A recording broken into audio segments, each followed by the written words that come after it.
예, 저는 공론화 조사의 수기 조건과 효과라는 주제로 오늘 발표를 하게 되었습니다. 제 사회과학 자료원에서 발표하라고 해서 왜 나한테 그렇게 요구했어? 뭐 이런 생각을 해서 한번 찾아봤더니 김석호 교수님이 원장님이라서 열심히 해서 잘 발표해야겠구나 이런 생각을 했습니다. 우리 이제 김석호 원장님이 제가 이제 인식하게 된 거는 신고리 오르코기 공론화 때 검증위원회 활동을 너무 열심히 했다 이렇게 해서 좀 속된 말로 또라이 아니야 뭐 이런 정도로 열심히 했습니다. 저희들은 그렇게 느꼈습니다. 저는 이제 신고리 오르코기 때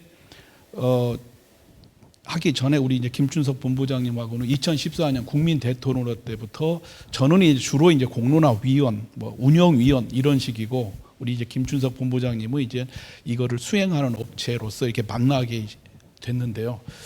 신고리 오르코기 때 우리 여기서 지금 조사는 어차피 그 조사 회사에서 하는 거고 수기는 우리 쪽에서 해야 된다. 제가 이제 전공이 협상이잖아요. 이게 그래서 협상론적 관점에서 소위 말해서 합의 형성 관점에서 이 문제를 봐야 된다라고 항상 주장을 해왔어요. 그래서 제가 이제 신고리 오르코기 공론화위원회 1차 회의 끝나고 전화가 왔어요.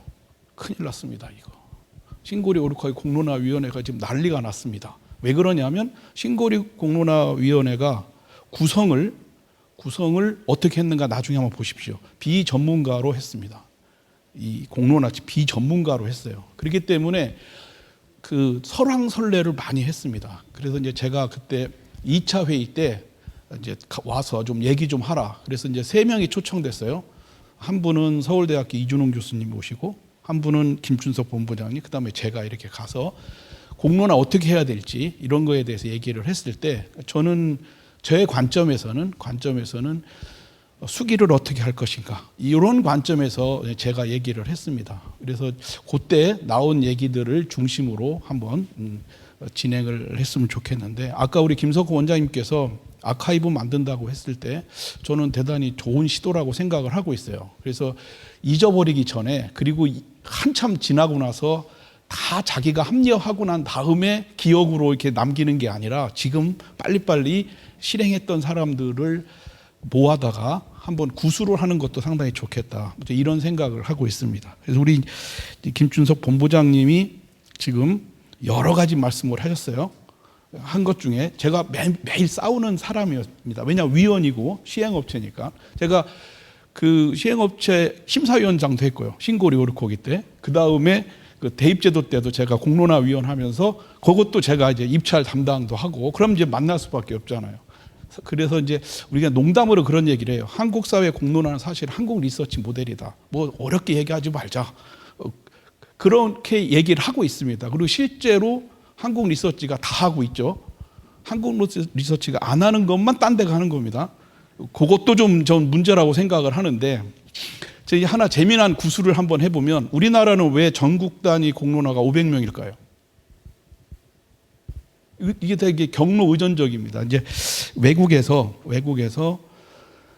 초청한 사람의 70% 온다. 이게 이제 외국 연구 결과에 나와 있어요. 그래서 우리가 목표가 300명입니다. 그러면 몇 명을 초대해야 300명에 맞출까? 그래서 500명을 초대해가지고 5, 7, 35 여기서 조금 떨어질 수 있으면 그래서 300명 이상을 채우자 이렇게 시작을 한 거예요. 그래서 500명을 초대했는데 92%가 왔어요. 우리나라. 그래서 우리나라 시민들이 참 열심히 하는가? 그럴 것 같습니까? 왜 이렇게 열심히 많이 왔을까요? 90몇 %씩. 요거 외국 사람들도 그 관심입니다. 한국 공론화 무지 관심입니다. 한국 공론화에 대해서 무지 관심인데 왜냐하면 자기들은 70%가 초청돼서 오는데 우리는 90몇 %예요. 다 모든 공론화가. 그 이유가 뭘까요? 돈 줘서 그래요, 우리는. 걔들은 안 줘서 그래요. 걔들은 안 주고 70% 오는 겁니다. 우리는 아까 얘기했습니다. 정부 주도의 공론화이기 때문에 정부 주도의 공론화를 하기로 한 순간 정부는 성공해야 됩니다. 이 공론화를.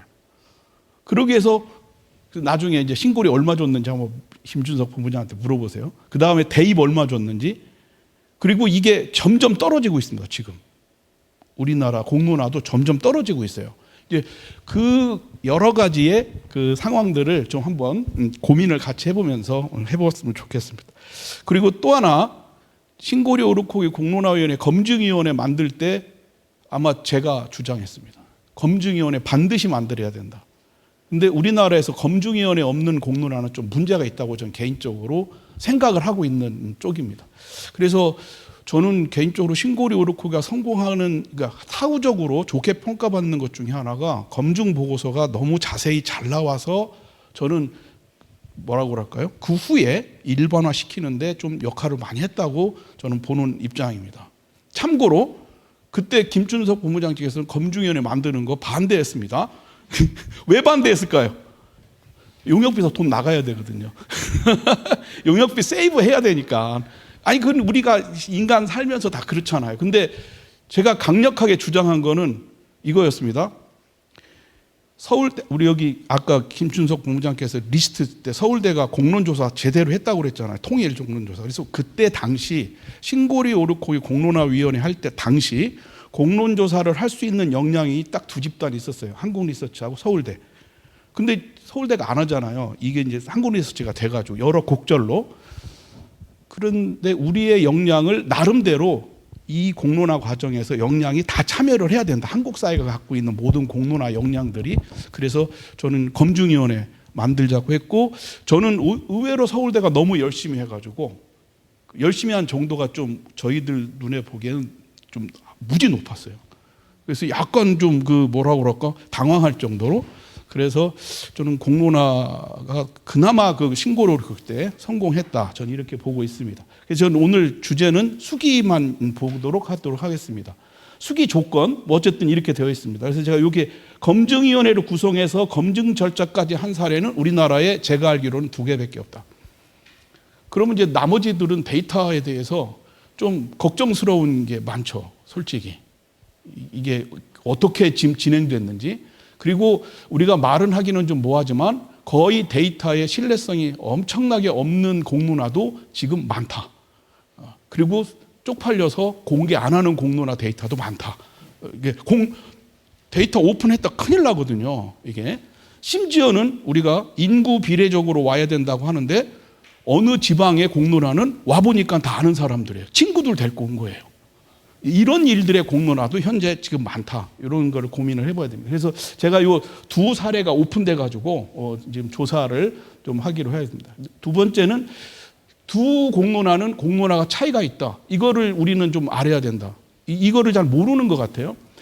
신고리 오르코기는 직접 대통령이 말을 해서 신고리 오르코기 공론화위원회가 만들어졌고 공론조사를 한 겁니다. 근데 대입제도 개편 공론화는 공론화위원회가 주관기구가 아닙니다. 사실은 어떻게 되어 있냐면 국가교육위원회가 앞뒤로 다 정리가 돼 있고 그 사이에 실무형 공론화위원회입니다. 그래서 신고리 오르코기는 정책공고안을 공론화위원회 이름으로 냈습니다.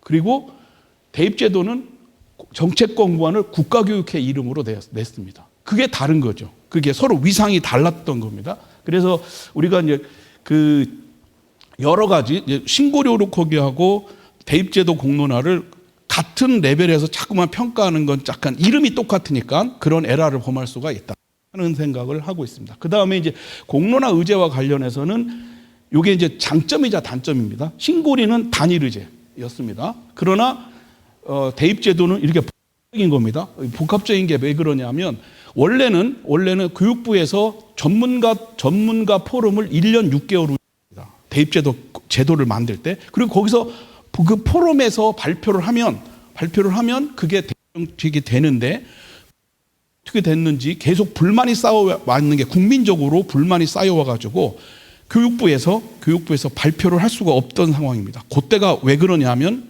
우리가 김상곤 경기 교육감이 교육부 장관 됐던 시절이에요. 그래서 이게 대입제도 개편이 소위 정부 사이드 내에서 두 세력이 내분이 일어났던 사건입니다. 이게 수능 강화파하고 이 수능 강화파는 민주당 초선 의원들이 국회에서 교육위원회 위원들이 수능 강화파입니다. 그 다음에 학종 강화파가 교육부 정통 라인들이에요. 그래서 지배계 소위 그 정부 사이드 내에서의 이견이 나오니까 밖으로 던진 사건입니다. 그래서 국가교육회의가 이제 진행을 한 겁니다. 그다음에 공문화 방식, 조사 방식도 다르죠. 왜냐하면 이 싱보리 오르코기는 시민 참여형 조사, 요게 이제 한국 리서치가 만든 그 저는 상표라고 생각을 하고 있습니다. 대입제도 개편 공론화는 사실은 공론화 앞뒤로 국가교육회의가 독자적인 그 의견 수렴 과정을 했다는 거죠. 독자적인 경험을 했습니다. 그래서 자체적으로 포럼 국민의견 수렴을 했습니다. 그래서 혼합형 공론화다. 이 두 가지는 좀 그렇게 차이가 있을 수 있다 하는 거죠. 그다음에 이제 결과식인데 요거 주의해야 됩니다. 요거 싱고리 오르코기는 결과가 나오자마자 월권 논란이 나왔습니다. 월권 논란이 나왔고 요것은 왜 이런 현상이 발생했는가 좀 이따가 설명을 해드리고 그다음에 대입제도 개편 공론화위원회는 과잉 해석 논란이 나왔습니다. 그리고 이거는 상당히 그 약점이죠. 그래서 이게 뭐냐면 주문자가 뭐를 주문했냐면 싱고리 오르코기를 얘기할 거냐 그냥 갈 거냐라는 하나만 주문했어요. 근데 거기다 하나를 덧붙였어요. 뭐냐면 원자력 발전을 축소한다. 장기적인 원자력 발전을 축소한다. 이걸 두 개를 붙인 거예요. 이 두 가지를 정책 공고안 1, 2번에 넣습니다. 그럴 때 원전 쪽에서 아니 왜 주문도 안 한 거를 니들이 껴넣어가지고 이렇게 발표를 했어. 이게 하나입니다. 두 번째는 아시겠지만 대입제도 개편 공론화는 사례 4개가 통계적으로 유의한 차이로 1등한 게 없었습니다. 그러면 가장 기계적으로는 그럼 없음 하고 끝내야 되는데 발표를 했어요. 그래서 이제 해석 권한이 어디에 있느냐? 해석 권한은 아까 얘기했지만 국가교육회의가 그 공론화 결과를 해석할 권한이 있다. 이렇게 스스로 생각을 해서 해석을 한 겁니다. 그러니까 과잉 해석할 여지가 있는 겁니다. 어쨌든 이렇게 되어 있습니다. 그런데 정책 공고안의 안정성과 관련해서는 싱고리 오르코기는 이게 이제 이따가도 설명했지만 두 개가 병렬적으로 나왔기 때문에 하나를 축소를 하는 운동들이 생깁니다. 자 보십시오. 싱고리 오르코기를 재개를 하고 장기적으로는 원자력 발전을 축소한다. 이렇게 되면 양쪽이 다 하나씩 가져간 거잖아요.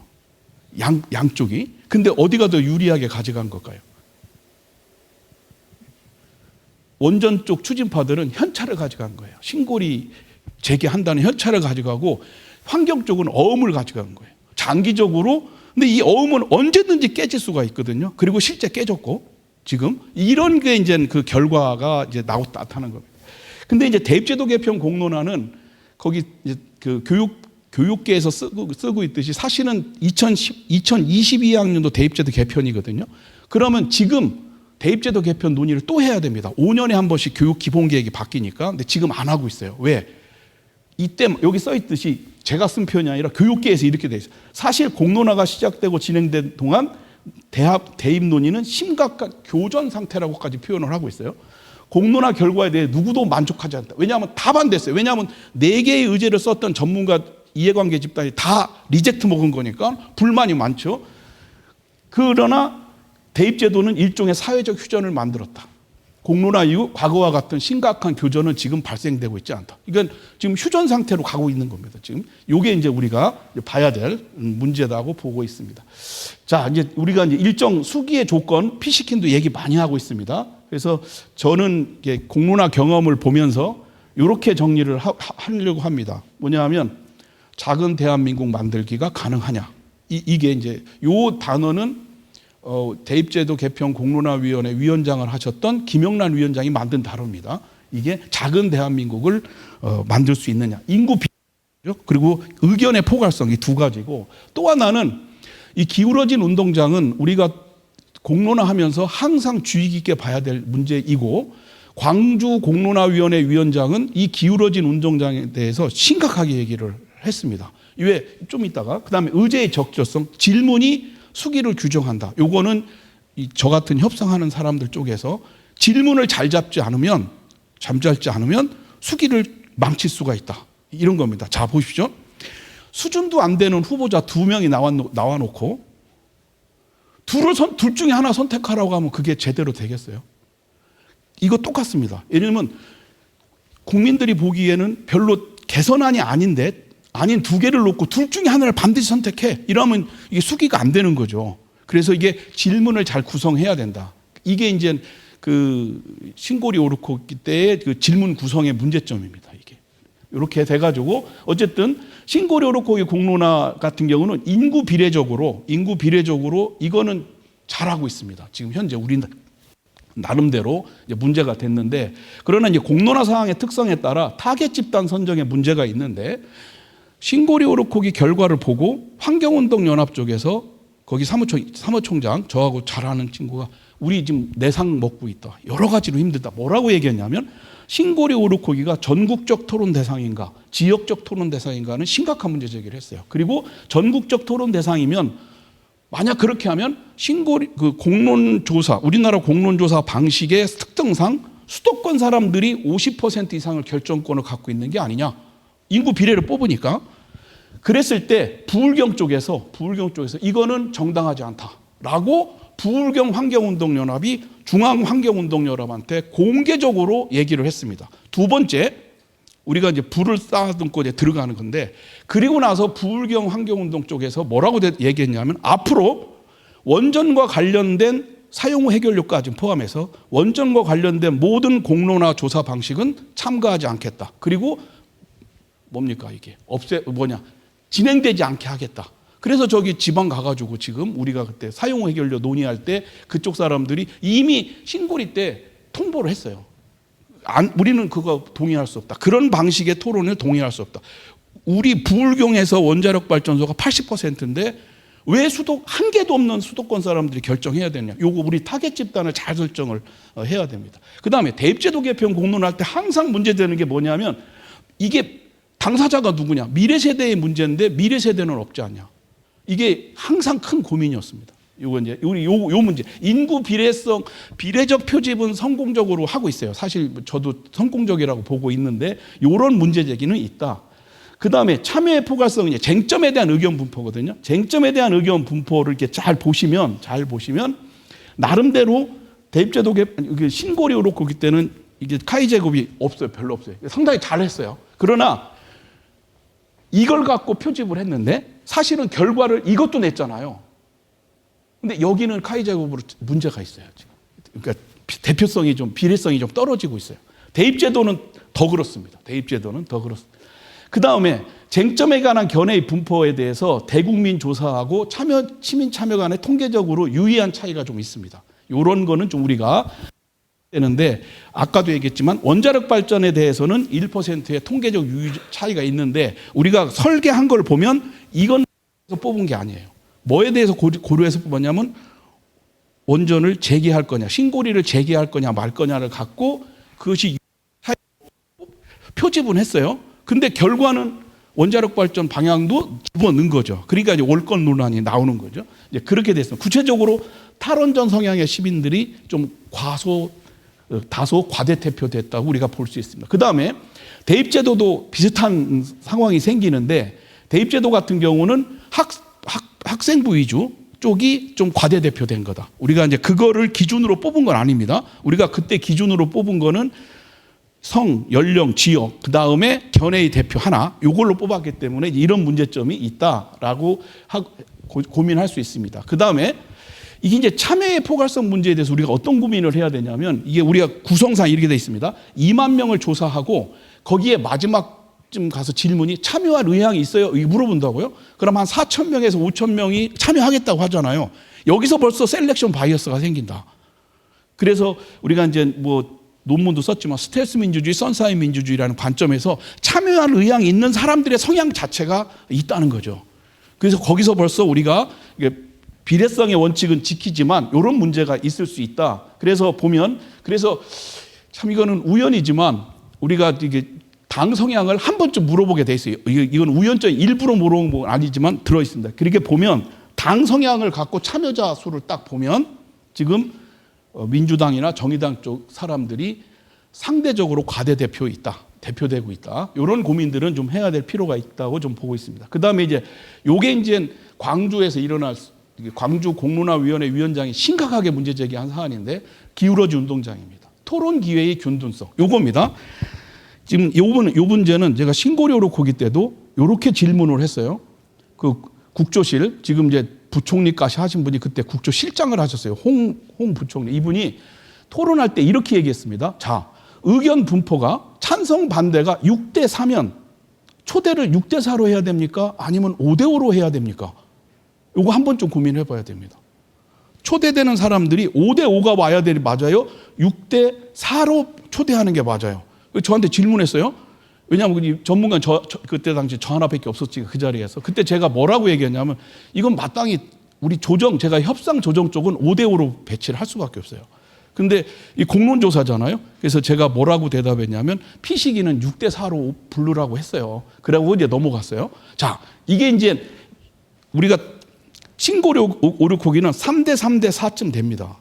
무응답자, 그러니까 모르는 사람이 4쯤 상당히 균형이 맞춰져 있어요. 그런데 우리가 광주 같은 경우 보면요, 72%가 5%가 찬성입니다. 그리고 24%가 반대입니다. 유보를 제외하면. 그러면 초대는 75대 25로 부르잖아요. 그러면 우리가 10인 테이블에, 한 자리의 테이블에 놓아놓고 토론을 하잖아요. 그럼 찬성이 75% 발언하는 거예요. 반대는 25% 발언하고 있는 거예요. 딱 1분씩 주어지니까. 그럼 이게 기울어진 운동장 아니냐. 그래서 사실상 이게 그 결과도 78대 21로 되어 있지만 이게 그런 식으로 테이블을 구성하고 이 테이블에 구성한 6대 4 비율이 자기가 찬성인지 반대인지 발표 안 합니다. 그거는 익명을 유도합니다. 그런 문제가 있습니다. 그 다음에 이것도 이제 문제인데 익명성이 보장 안 되는 공론화도 많아요. 지방 가면. 그래서 요거 우리 김추석 본부장님도 했지만 저도 그때 가서 막 이렇게 여러 가지 활동을 했는데 의성 100명, 군이 100명 딱 뽑아서 공론화를 하자고 국방부에서 얘기했어요. 군공항 이전으로. 요거 100명이 딱 버스 타는 순간 의성군과 군의군에서 다 파악했어요. 100명이 누군가. 우리 동네 사람들이니까. 다 파악하고 그때부터 군청 제가 양쪽 군청에서 전화를 걸은 거예요. 계속 걸은 겁니다. 계속. 그리고 진행팀에서 차마 1박 2일을 했을 때 핸드폰을 뺐지 않았어요. 이거 뺏었어야 되는데 계속 핸드폰을 밤새도록 받아본 거예요. 그래서 101대 99입니다. 요 한 명도 잡아낼 수 있어요. 어떤 사람인지. 나중에 들으세요. 요거. 이런 공론화도 있다. 그러니까 익명성이 보장이 안 됐을 때 나타나는 문제. 지방 가면 이럴 수 있다. 이게 지금 우리의 문제점입니다.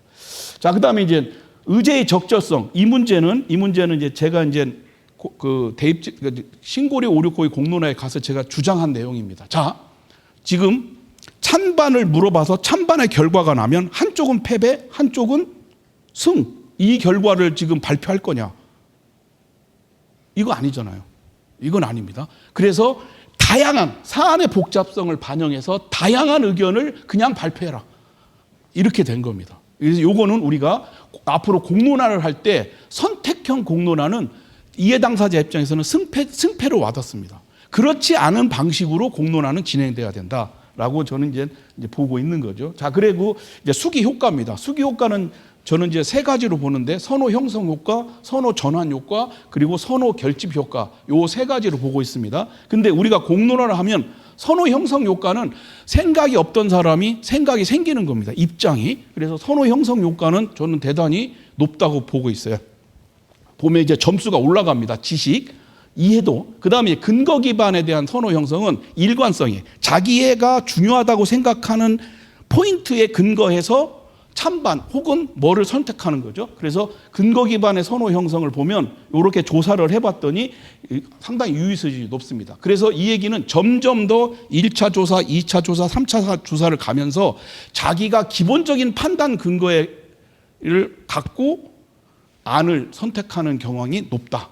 그래서 이거는 근거 기반의 의견 형성 효과도 높다. 이런 정리를 할 수가 있을 것 같습니다. 그 다음에 이게 근거 기반의 대입제도 같은 경우도 이게 근거에 기반해서 자기의 판단 근거에 기반해서 의제를 선택하는 확률, 상관성이 1차, 2차, 3차로 가면서 높아지더라. 그래서 그런 면에서는 우리가 근거에 기반한 선호 형성이나 사안에 대한 지식의 이해도는 점점 올라가더라. 그리고 이거는 어떤 면에서는 당연한 결과일 수 있겠다 이런 생각을 하고 있습니다.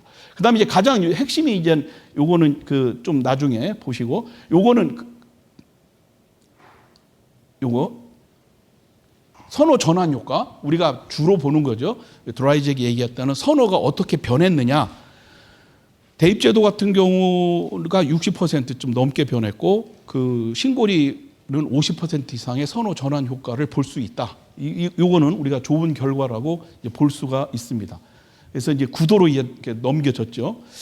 그다음에 대입제도 같은 경우도 선호 전환 효과가 490명 중에 270명 이상이 선호를 바꿨습니다. 그러니까 자기의 견해를 바꿨다는 거죠. 그래서 공론 조사를 하다 보면 자기의 생각을 바꾸는구나 이런 거를 우리가 알 수가 있습니다. 그다음에 이제 제가 가장 지금 고민하고 있고 앞으로도 우리나라가 고민해야 될 게 선호 결집 효과입니다. 이게 뭐냐하면 집단적으로 공론화에 참여했던 사람들의 선호가 완봉을 이루느냐 혹은 쌍봉을 이루느냐 이 문제가 이제 피시킨도 고민 많이 하는 최후의 지금 피시킨 고민 사항이거든요.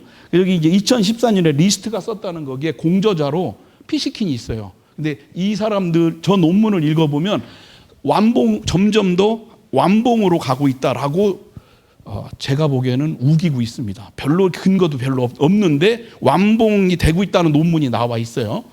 그러니까 토론을 하면 할수록 완봉으로 가고 있다. 근데 이거의 가장 강력한 반대가 이겁니다. 집단 양극화, 선스테인이 쓴. 그리고 선스테인의 집단 양극화 이론은 우리가 보스턴이나 이런 적과의 대화 이런 데 보면 토론을 한다고 그래서 의견이 바뀌지는 않는다.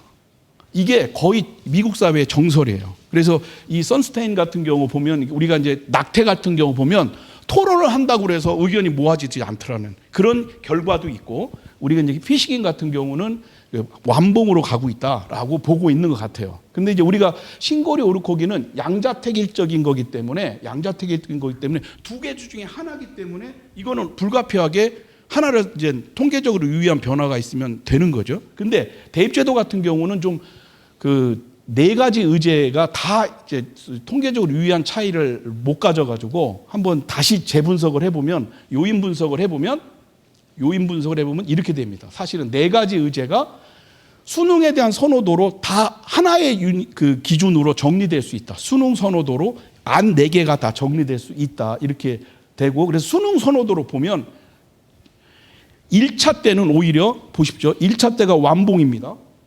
2차 때가 조금 봉우리가 낮아졌어요. 3차 때는 거의 봉우리가 없잖아요. 이게 마지막 가면 갈수록 네 가지 의제에 대해서 선호도가 이게 퍼져 있는 거죠. 이런 것들이 왜 그럴까? 이렇게 보면 이렇게 되어 있습니다. 수기 과정을 통해서 상대 의견의 장점을 받아서 서로 차이를 좁혀가다 보면 대립되는 주장이 서로 강화되는 과정으로 진행될 수 있다. 그러니까 의견이 이제 양극화되는 선스테인처럼 그런 과정으로 보던가 저는 이제 두 번째라고 보는데 의제 설정이 잘못됐다. 의제 설정을 시민 참여단이 생각하는 의제 중심점하고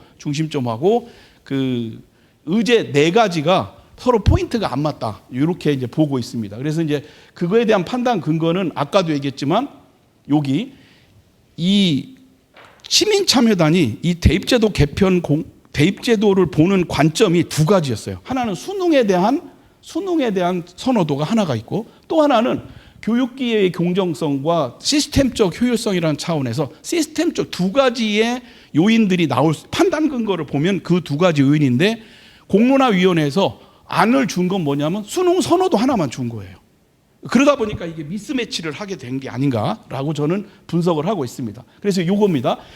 이게 신고리 오르코기 보면 이쪽 판단 근거 이거 다 조사한 겁니다. 안정성, 공급, 전력 뭐 이런 거 이래서 요거를 요인 분석을 하면 안정성과 환경성을 한 축으로 하고 경제성과 산업성을 한 축으로 합니다.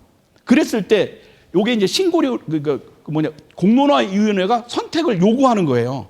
그럼 뭘 요구했냐면 신고리 오르코기는 어떻게 할 거냐. 그다음에 원자력 정책의 발전 정책, 원자력 어떻게 할 거냐고 했을 때 안정성과 환경성 측면을 강조한 쪽은 이쪽으로 가고 그다음에 산업성과 경제성을 간 쪽으로는 이런 쪽으로 가고 그래서 이거를 혼합적으로 하이브리드하게 혼합적으로 의견이 도출된 거다. 이게 절충적인 거죠. 그랬을 때 제가 이제 이거를 보면서 신고리 오르코기 공론화를 가장 열심히 관찰한 친구는 여기 써 있습니다. 강양구라고 프레지안 기자예요. 이 사람이 이렇게 정리를 했습니다.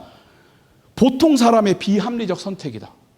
신고리 오르코기의 선택이 보통 사람의 비합리. 그래가지고 행동경제학 쪽에서 나온 겁니다. 그래서 이 가장 핵심은 극단적 견해의 회피 해가지고 이렇게 정리가 됐어요. 요겁니다. 그 다음에 대입제도 같은 경우는 아까 있지만 두 개의 판단 근거인데 의제를 하나만 집어넣으니까 이게 판단이 헷갈린 게 아니냐, 저는 이렇게 보고 있습니다. 그래서 저는 개인적으로 요게 요 선택 구조, 참여단들이 어떤 판단 근거를 갖고 이 사안을 보느냐 하는 판단 근거와 공론화위원회가 제안하는 의제가 매칭이 어떻게 되느냐에 따라서 그게 공론화 결과가 성공할 거냐 실패할 거냐 이렇게 결론이 날 거다 이렇게 판단하고 있습니다.